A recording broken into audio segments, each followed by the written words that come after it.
大家好，歡迎收睇今日嘅澳洲社區快訊。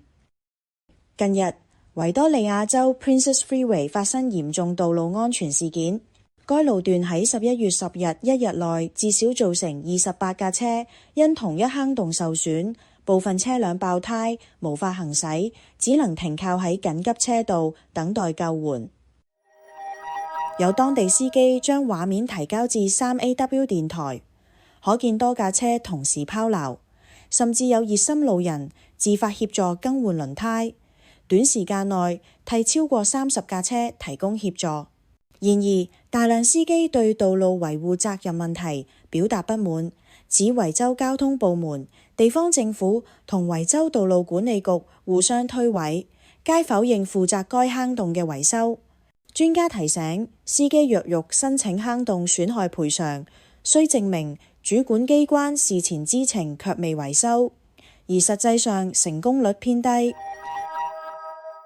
澳洲汽車網站近日回應讀者提問，指出拆除後排座椅係咪違法，取決於車主所屬州份規定，並非全國一致標準。該討論引起唔少車主關注，尤其係希望擴充車內空間、進行露營改裝，或者為寵物打造更安全乘坐環境嘅家庭。大部分州嘅法規要求，車輛喺年度註冊檢驗時，必須以原本核准嘅座椅同安全帶配置通過檢查。但若果車主喺檢驗後短期拆除座椅使用，一般執法上較難認定違規，仍需依各州具體規定判斷。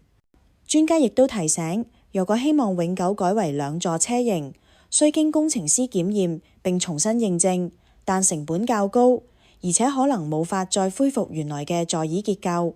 若果車主係為咗提供寵物更大活動空間，專家強調，關鍵在於確保車內冇鬆散物品，並遵守各州要求，為動物進行合規約束，以提升行車安全。澳洲社區快訊報道最新熱話，只要到 TVB Anywhere 或者 ACE 澳華娛樂社交平台都能夠收睇得到。歡迎大家提供任何本地資訊。我哋下次再見。